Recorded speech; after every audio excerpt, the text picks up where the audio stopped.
The doctor's words hit me like a physical blow. Talia, delaying your next treatment isn't an option. The risks are too high. I stared at my phone's banking app, refreshing it again and again as if that would somehow make the numbers change. But the trust fund balance stayed mockingly low, 740,013. Yesterday, it had been $50,000, my safety net, my lifeline, my next 3 rounds of treatment. My name is Talia, and I've spent 26 years learning that chronic illness is expensive. But I never thought I'd have to learn that lesson from my own family. Mom? My voice shook as I called her. The trust fund, Grandma's medical trust fund. It's empty. There must be some mistake. The pause on the other end lasted a beat too long. Oh, honey, we meant to tell you. We had to borrow it temporarily for Stuart's wedding. You know how these things are. The room started spinning. Borrow? Mom, that money was for my treatments. My doctor just said, don't be dramatic, sweetie. We're family. We share. Stuart needs this wedding to be perfect. Francesca's family has expectations. Besides, he promised to help with your medical bills once he gets his bonus. I gripped the phone tighter. When? The treatment can't wait that long, and that money wasn't yours to take. Talia. Her voice turned sharp, the way it always did when I didn't fall in line. Your brother is getting married. This is his moment. Stop being selfish. Selfish? The word tasted bitter. Where was sharing when I needed help with college, when I couldn't work full time because of flare ups? That was different. Stuart had such potential. And I don't? You know, that's not what I meant. But it was exactly what she meant. It always had been. I hung up and drove straight to their house, my hands trembling on the steering wheel. Dad answered the door in his reading glasses, looking startled to see me. Princess, we weren't expecting you. The trust fund, Dad, $50,000, gone. He removed his glasses, rubbing the bridge of his nose. We did what we had to for Stuart. These things cost money. My treatments cost money. That's why Grandma set up the trust in the first place. Mom appeared behind him. Lower your voice, the neighbors will hear. Good. Let them hear how you stole from your sick daughter to fund your golden boy's Instagram wedding. Now that's enough. Dad's voice rose. We didn't steal anything. We're your parents. We made a decision. A decision about my medical care without even telling me? Stop being dramatic, Mom snapped. Stuart needs this. Do you know how many followers Francesca has? This wedding will put our family on the map. I laughed, hollow and harsh. Right, because that's what matters. Not the fact that I might end up in the hospital, but how many likes your precious Stuart gets. You always do this, Mom said, shaking her head. Every time something good happens for your brother, you find a way to make it about you. The familiar ache in my joints was nothing compared to the pain in my chest. When has anything ever been about me? We've sacrificed everything for you. Do you know how much your treatments have cost us over the years? That's why Grandma left the trust fund, because she knew you'd always put him first. Mom's face hardened. Your grandmother didn't understand family loyalty. No, I whispered. She understood it perfectly. I turned to leave, but Mom grabbed my arm. This conversation isn't over. You need to understand. Don't touch me. I jerked away. You know what? You're right. This conversation isn't over, but it will be soon. Back in my car, I caught sight of something poking out of my oversized purse, the corner of an old leather bound journal. Grandma's journal. I'd grabbed it this morning while looking for bank statements, but hadn't opened it yet. Something tugged at my memory. A conversation with Grandma near the end when she'd made me promise to read everything she left behind. There are protections in place, she'd said, squeezing my hand. When you need them most, you'll find them. I pulled the journal into my lap and a folded letter slipped from between its pages. Legal letterhead. My hands trembled as I opened it. Dear Mrs. Annika Crawford, this letter confirms the special provisions we discussed regarding the medical trust fund. My phone buzzed. A text from Stuart. Mom's upset. Stop making everything difficult. It's my wedding. I looked at the letter again, then at his text. For the first time in years, I smiled. My hands shook as I read the letter again in my apartment, hardly daring to believe what I was seeing. The legal language was dense, but one paragraph stood out like a neon sign. In the event of misuse or unauthorized withdrawal of funds from the medical trust by the designated trustees, Peyton and Thaddeus, all inheritance rights shall immediately transfer to beneficiary, Talia, including but not limited to property, investments, and liquid assets currently valued at approximately $350,000. I grabbed my phone and Googled the lawyer's name, Carmen Wong. Her office was still at the same address listed on the letterhead. 20 minutes later, I sat in a sleek downtown office, clutching Grandma's letter while Carmen reviewed it. I remember this clause clearly, she said, adjusting her glasses. Your grandmother was very specific about her concerns. Did she know? I leaned forward. That they would do this? Carmen's expression softened. She knew your parents' patterns. She wanted to protect you. Can they fight it if I pursue this? She shook her head. The language is ironclad. We made sure of that. Your parents signed acknowledgement of these terms when they became trustees. She pulled up documents on her computer. Look, their signatures, right here. My phone buzzed. Mom again. We need to discuss your attitude about the wedding. Family dinner tonight. I ignored it. What do I need to do? Carmen started typing. I'll prepare the paperwork. We'll need bank statements showing the unauthorized withdrawal, proof it was used for the wedding rather than medical expenses. She paused. Are you sure you want to do this? It will change everything. They already changed everything when they took that money. She nodded. Give me an hour to prepare the documents. But Talia? Her eyes met mine. Once we file this, there's no going back. Back home, I stood staring at the wedding invitation, mocking me from my fridge. Gold embossed letters announced Stuart and Francesca's dream wedding. Below it, a handwritten note from Mom. Wear something slimming, dear. Photos are forever. My phone rang. Stuart. What's your problem? He demanded before I could speak. Mom's crying because you're being difficult about the money. That money was for my treatment. Oh, please, you're always sick. I'm getting married. This is important. And my health isn't? Don't be dramatic. I told you I'd help once I get my bonus. Family helps family. I laughed bitterly. Really? Where was that attitude when I needed help with tuition, or when I couldn't work during my flare ups? That was different. I had potential. Say that again, Stuart. Say exactly what you mean. He sighed dramatically. Look, just come to dinner tonight. Mom wants to smooth things over. She's making your favorite. My favorite is salmon. Mom's making your favorite. Beef stroganoff. She always makes your favorite. Whatever. Just be there, and try not to ruin everything for once. I hung up and called Carmen instead. I have the papers ready, she said. But there's something else you should know. The rehearsal dinner venue? Your parents put a deposit down 3 months ago, right before they drained your trust fund. My stomach lurched. They planned this. There's more. They've already listed their house for sale. Quietly, but it's on the market. I think they knew they'd have to pay the money back eventually. So they just decided to gamble with my health in the meantime? I'm so sorry, Talia. I looked at the wedding invitation again. The rehearsal dinner was in 2 days at the Crystal Ballroom. All of Francesca's influencer friends would be there, broadcasting every moment.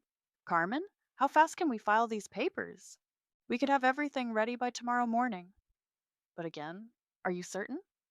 My phone buzzed with a text from Mom. Dinner at 7. Wear something nice. Stuart's bringing Francesca. I thought about all the times I'd sat quietly, swallowing my pain while they celebrated Stuart. All the times they'd dismissed my illness as inconvenient to their perfect family narrative. I'm certain, I said. But let's wait to file until the morning of the rehearsal dinner. I want to give them one last family meal. Talia, they always said timing is everything, right? Well, I'm finally learning from their example. After hanging up, I texted Mom back. I'll be there, and don't worry, I'll be wearing something perfect for the occasion. The revenge forming in my mind wasn't pretty, but then again, neither was stealing from your sick daughter to fund your golden child's wedding. Sometimes karma needs a little push, and Grandma had given me exactly the shove I needed. I smiled at the invitation one last time before ripping it off the fridge. Time to RSVP properly. They did what? Ramona slammed her coffee mug down so hard that several cafe patrons turned to stare. Tell me you're joking. I shook my head, pulling out my old journal. Look at this entry from when Stuart graduated college. I flipped to the page. May 15th. Stuart got a BMW for graduation. Mom says they'll help with my community college once they recover from the car payments. And did they? What do you think? I worked 2 jobs between flare ups to pay tuition. Ramona's eyes narrowed. Show me more. I turned more pages. Here's when I got diagnosed. Stuart had a football game that day. Guess where they were? No. Mom said they'd catch up on the medical stuff tomorrow. They didn't want to disappoint his coach. I remember that day, Ramona said quietly. I'm the one who drove you home from the hospital. And now this. I showed her the trust fund statements. $50,000 gone for his Instagram worthy wedding. To that influencer girl who keeps posting about authentic living while hawking diet tea. Francesca herself, who, by the way, has no idea they took my medical fund for her perfect day. Ramona leaned back, crossing her arms. So, what's this plan you mentioned? I pulled out Carmen's paperwork and explained the inheritance clause. Ramona's eyes grew wider with each detail. Holy shit, she whispered. Your grandmother was a genius. She knew them better than anyone. I sipped my now cold coffee. The rehearsal dinner is tomorrow night. All of Francesca's influencer friends will be there, live streaming everything. You're going to do it there? In front of everyone? They care so much about appearances? Fine, let's give them something to see. Ramona grabbed my hand. Talia, are you sure? This will nuke your entire family. What family? The one that's been treating me like an inconvenient footnote my whole life. I pulled out my phone, showing her recent texts. Mom, don't forget dinner tonight. Stuart has big news about the wedding. Try to be enthusiastic this time. Stuart, hey sis, can you not mention the trust fund thing at dinner? It's bringing down the wedding vibe. Dad, Princess, your mother's upset. You know how she gets. Just apologize so we can move forward. See? They're not even sorry. They just want me to shut up and play my role. The quiet, sickly sister who shouldn't make waves. Damn. Ramona shook her head. Show me more of these journal entries. I flipped through pages. Stuart's college graduation party versus my quiet diploma arrival in the mail. His promotion celebration versus my first remission milestone. Every family photo where I was positioned at the edge, easy to crop out. Remember this one? I pointed to an entry from last year. When I asked for help with rent during my bad flare up, what did they say? That they were saving for Stuart's future, had to make sure he could afford a house in the right neighborhood once he proposed to Francesca. Ramona's face darkened. The same money they're now spending on his wedding instead of your treatment? Bingo! My phone buzzed again, a wedding planning group text I hadn't asked to join. Francesca. Final seating chart for tomorrow. Everyone check your tables. Mom. Oh, add Talia to table 12 in the back. Almost forgot. Stuart. Maybe by the kitchen? The lighting's better for her complexion. Ramona read over my shoulder and swore. Table 12? By the kitchen? Are you kidding me? I smiled grimly. Don't worry, I won't be sitting there long. What do you need me to do? Just be ready with your phone. Record everything. I want a record of their faces when they realize what Grandma did. And after? When it all blows up? I touched the journal's worn cover, thinking of all the pain documented inside. After? I start living without their shadow over me. I get my treatment. I stop being the family afterthought. They'll never forgive you. They never saw me anyway. I stood up, gathering my things.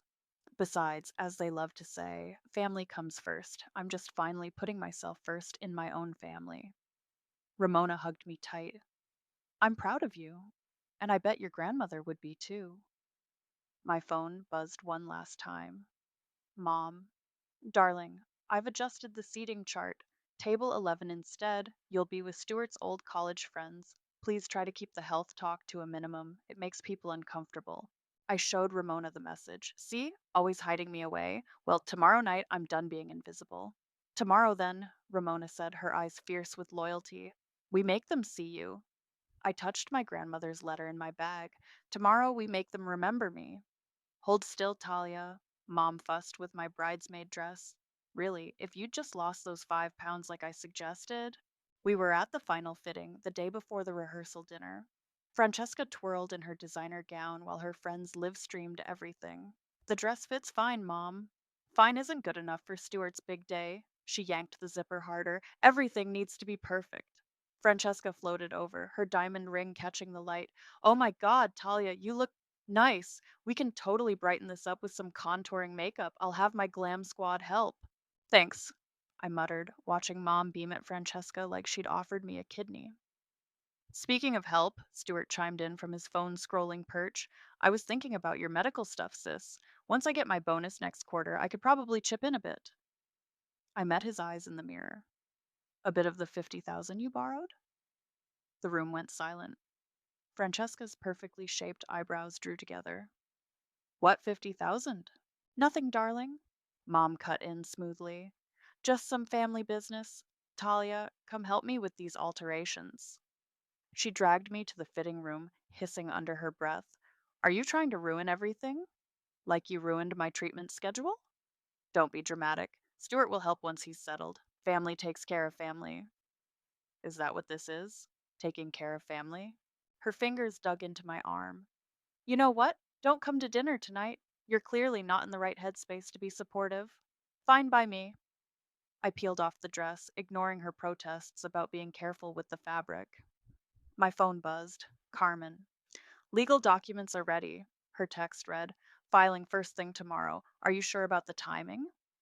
I looked up to see Francesca doing another twirl for her live stream. Perfect timing, I texted back. Talia, Mom called. At least come say goodbye to your brother. I walked out in my regular clothes. Stuart barely glanced up from his phone. Hey, try not to be such a downer tomorrow, okay? It's kind of my big day. Don't worry, I smiled. I've got something special planned. Back home, I opened my email to find Carmen's presentation, a simple, devastating PowerPoint that laid out every detail: the trust fund withdrawal, the timing of the wedding deposits, the inheritance clause, all of it. My phone lit up with a text from Francesca. Bridesmaid brunch tomorrow before rehearsal. Don't be late, I replied with sugary sweetness. Wouldn't miss it for the world. Can't wait to see what surprises tomorrow brings. Ramona called moments later. Everything set? Carmen's got the papers ready? You got your phone charged for recording? Girl, I got two backup batteries. I'm not missing a second of this. I laughed, then stopped suddenly as another text came through, from Dad this time. Princess, your mother's upset. Says you were difficult at the fitting. Remember when you were little and had stage fright at the school play? I told you then. Sometimes we have to put on a brave face for the people we love. My hands shook as I typed back. I remember, Dad. I also remember being in the hospital while you and Mom were at Stuart's football game. Guess we all have different memories. He replied instantly, That's not fair. We did our best. No, you did your best for Stuart. I got whatever was left over. We made sacrifices you don't understand. Like sacrificing my health for his wedding? No response. Ramona was still on the line. You okay? They still think they did nothing wrong, I said quietly. They really believe they're the heroes of this story. Well, tomorrow they find out they're the villains. You ready? I opened my closet, where a sleek black dress hung ready.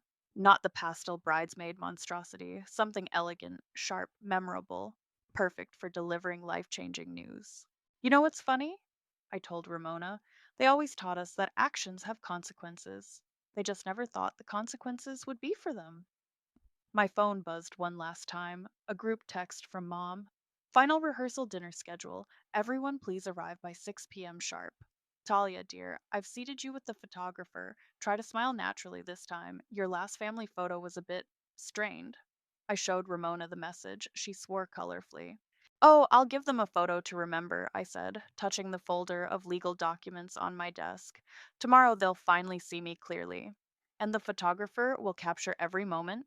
Perfect? I smiled. After all, as Mom always says, photos are forever.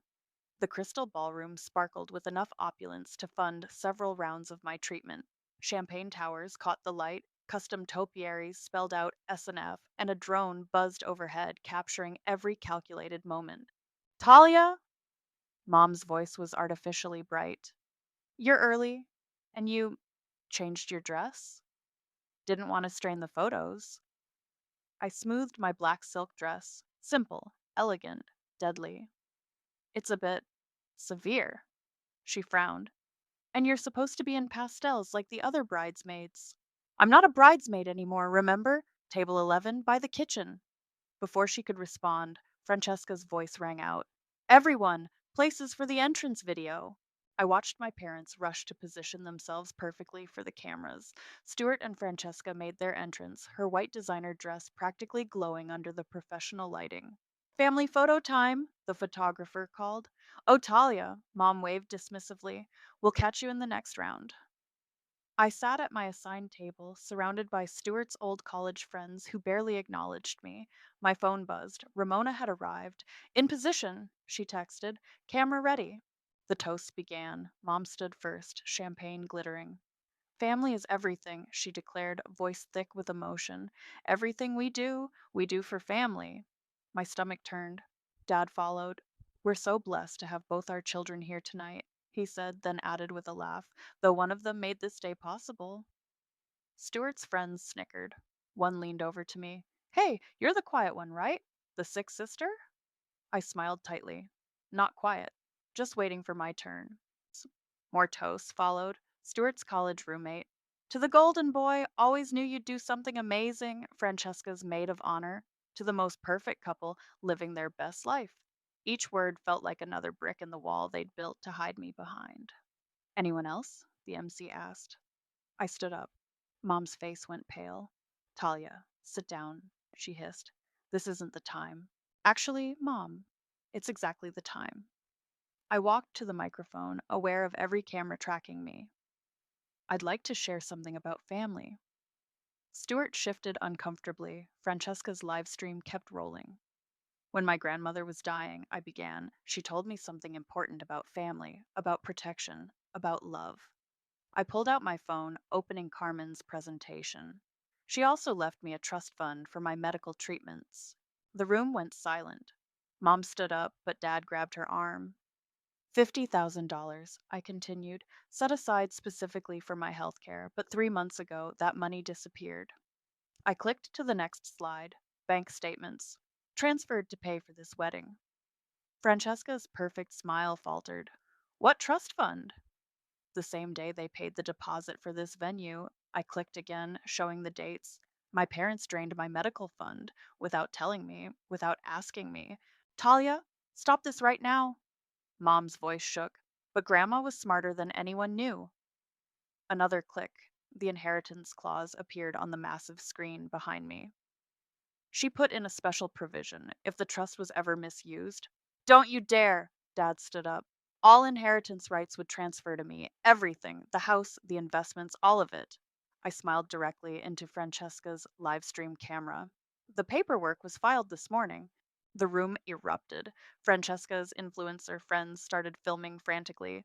Stuart's face went from red to white. You're lying, Mom said, but her voice cracked. Carmen? I called out. Would you like to confirm? Carmen stood up from her table, legal documents in hand. The transfer is complete, Talia. It's all legally yours now. You stole from me, I said, looking at my parents. You gambled with my health for his perfect wedding. So now, you lose everything. This is my rehearsal dinner, Stuart shouted. You're ruining everything. No, I said calmly. I'm just finally showing everyone the truth about our perfect family. Mom lunged for the microphone, but in her rush, she tripped over an elaborate flower arrangement. Roses scattered across the floor as she fell, her designer dress hiked up, her carefully crafted image shattered. How dare you, she sputtered from the floor, after everything we've done for you. Everything you've done? I laughed. Let's talk about everything you've done. But before I could continue, Francesca's voice cut through the chaos. You used stolen money for my wedding? She turned to Stuart. Did you know about this? His stammering response was all the answer she needed. I stepped away from the microphone, nodding to Ramona, who was capturing everything. The drone overhead kept buzzing, documenting the implosion of my family's carefully constructed facade. The truth hurts, doesn't it? I said softly. Almost as much as watching your daughter suffer while you plan the perfect party. Then I walked out, leaving chaos in my wake. Behind me, I heard Francesca's voice rising. Turn off the live stream. Turn it off now. But it was too late. The truth was already out there, recorded forever, just like Mom always wanted. Talia, please, Mom's voice echoed across the parking lot. Let us explain. I kept walking, my heels clicking against the asphalt. Behind me, the crystal ballroom's doors burst open again as more people spilled out. "You've destroyed this family," Stuart shouted. "Are you happy now?" I turned around. "Destroyed it? You mean like you destroyed my health care? It was just money." He ran his hands through his perfectly styled hair. "We would have paid it back." When? After I ended up in the hospital, after irreversible damage was done? Francesca appeared, mascara running. "My followers are going crazy. Do you know what this will do to my brand?" "Your brand?" I laughed. "That's what you're worried about? 300,000 people watched that live stream." She thrust her phone at me. Comments were flooding in. "OMG, did they really steal from their sick daughter?" "Rich people are trash." "Karma is real, y'all." Dad pushed through the crowd. "Princess, please, we can fix this." "Fix what, Dad? The trust fund? My health? Or just the family's reputation?" "All of it." Mom grabbed my arm. "We'll sell the house. We'll get you your money back." Too late. I pulled away. Carmen already filed the paperwork. The house is mine now, along with everything else. "You can't do this to us." Stuart stepped forward. "We're your family." "Family?" I pulled out my phone. "Let me show you something about family." I played the video Ramona had compiled. Years of missed birthdays, hospital visits alone, celebrations centered around Stuart while I sat in the background. Photos of the BMW they bought him while I worked two jobs, screenshots of text messages dismissing my health concerns. "Stop it," Mom whispered. "Why? Isn't this the perfect family you wanted everyone to see?" Francesca's photographer was still snapping pictures. The drone hummed overhead. "Turn those cameras off!" Stuart lunged for the photographer, but Ramona stepped between them. "No way," she said. "Let's document everything. Isn't that what your mom always wanted?" More guests emerged, phones recording. Francesca's influencer friends were already posting live updates. "The wedding's off," Francesca announced suddenly. I can't be associated with this." "Franny, baby, wait." Stuart chased after her, leaving me facing my parents. "What do you want?" Mom's voice was hollow. "What will it take to fix this?" "Fix this?" I stepped closer. "You want to know what would have fixed this? Being there when I got diagnosed instead of at Stuart's game, helping with my college instead of buying him a car, not stealing my medical fund for his wedding." "We did the best we could," Dad pleaded. "No, you did your best for him. I got whatever was left over." I turned to leave. "Now you get to see how that feels." "Where are you going?" Mom called out. "To schedule my treatment. You know, the one I had to delay because you emptied my trust fund?" "But the house," Dad said. "Where will we live?" "You should have thought about that before you gambled with my health." I reached my car. "I hear there are some nice rental properties near the hospital. You know, the one I've been going to alone all these years." "Talia, please." Mom's voice cracked. "We're still your parents." I paused, hand on my car door. "You know what Grandma told me before she died? She said sometimes the kindest thing a parent can do is let their child face the consequences of their actions." I met her eyes. "Consider this me being kind." "You'll regret this," Stuart called out, having given up chasing Francesca. "You'll be alone." "I've always been alone," I replied. "You all just never noticed." Ramona appeared at my side, phone still recording. "Need a ride?" "No." I smiled. For once, I know exactly where I'm going.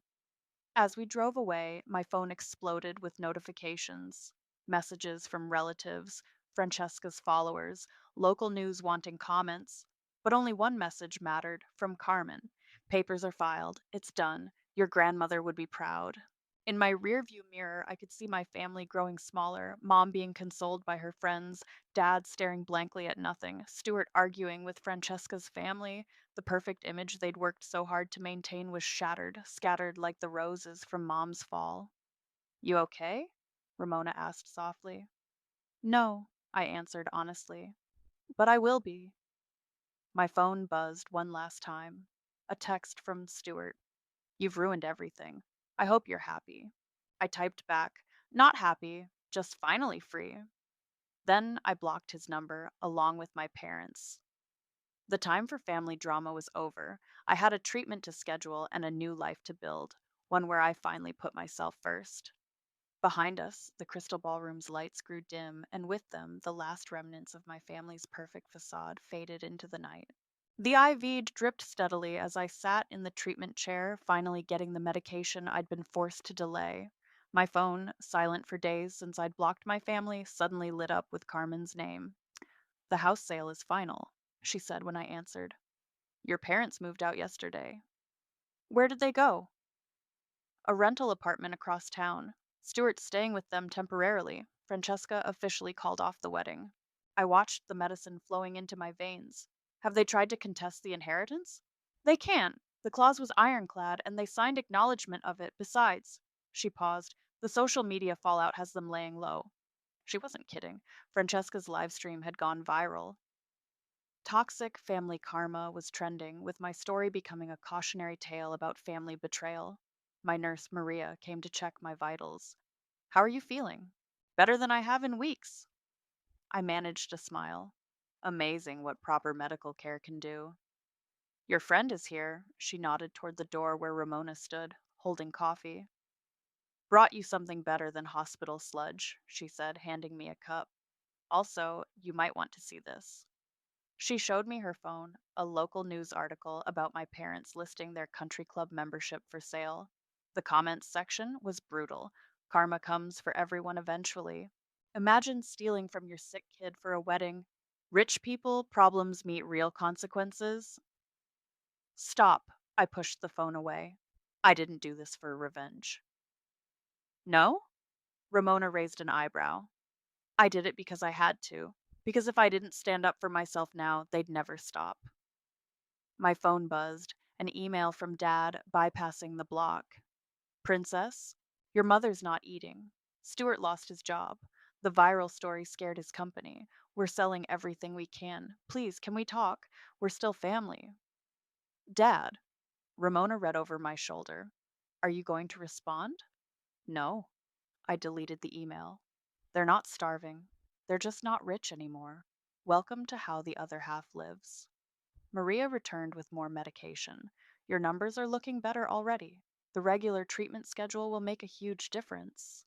"Thank you." I hesitated. "Actually, I have a question. That patient support group you mentioned last time, the one for people struggling to afford treatment, the Women's Health Coalition, they're always looking for donors." I pulled out my laptop, opening my banking app. The inheritance money sat there, $350,000, more money than I'd ever had access to. Can I make an anonymous donation? 3 clicks later, $50,000 was transferred to the coalition, the exact amount they'd stolen from me. "Poetic," Ramona commented. "Grandma always said money shows who you really are." I closed the laptop. They showed who they were when they took it. I'm showing who I am by giving it. My phone buzzed again. Stuart this time, from a new number. "You won. Happy?" "Mom's crying every day. Dad's selling his golf clubs. I'm sleeping on their couch. Hope you enjoy your revenge." Ramona grabbed my phone before I could respond. "Let me handle this." She typed, "Enjoy the couch." "Talia enjoyed working 2 jobs through college while you got a BMW. Karma's funny that way." Then she blocked his new number. "You didn't have to do that," I said. "Yes, I did, because you're still trying to be nice, and they don't deserve nice." The treatment machine beeped, signaling the end of today's session. As Maria removed my IV, she handed me a pamphlet. "The coalition's next meeting," she said. "They could use a speaker who understands both sides of the healthcare struggle." I took the pamphlet, thinking of all the other people out there fighting battles like mine, people whose families might not understand, or care, or help. I'll think about it. Later that night, alone in my apartment, I opened my grandmother's journal one last time. A photo fell out, me and her in the hospital during my first diagnosis. She was holding my hand, looking at me instead of the camera. While my parents were at Stuart's game, she had been there, seeing me. My phone buzzed with a final email from Mom. "We're your parents. We loved you the best we could. One day you'll understand. And forgive us." I touched the photo of Grandma, remembering her words. "Love isn't just a feeling, dear. It's a choice we make every day in how we treat people." I typed back one last message. You're right. I do understand. You chose Stuart every single day, in every single way. Now I'm choosing myself. Goodbye, Mom. Then I deleted her email address and closed my grandmother's journal. Outside, the city lights twinkled like stars, and for the first time in years, I could breathe freely.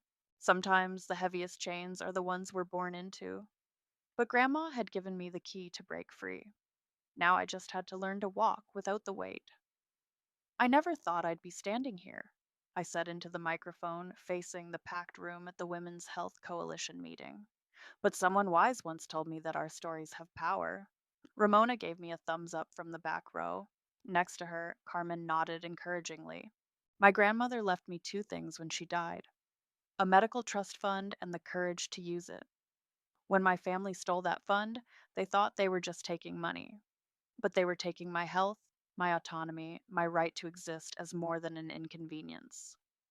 The room was silent, dozens of women leaning forward in their chairs. But she left me something else too, a way to fight back, not just for me, but for all of us. I clicked to the next slide, a photo of the new treatment center wing funded by the inheritance money.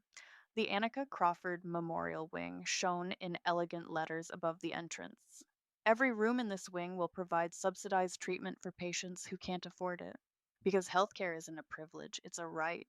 After the speech, a young woman approached me, clutching her own medical papers.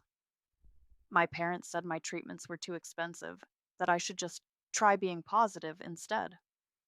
I handed her my card. Call this number tomorrow. We'll get you started.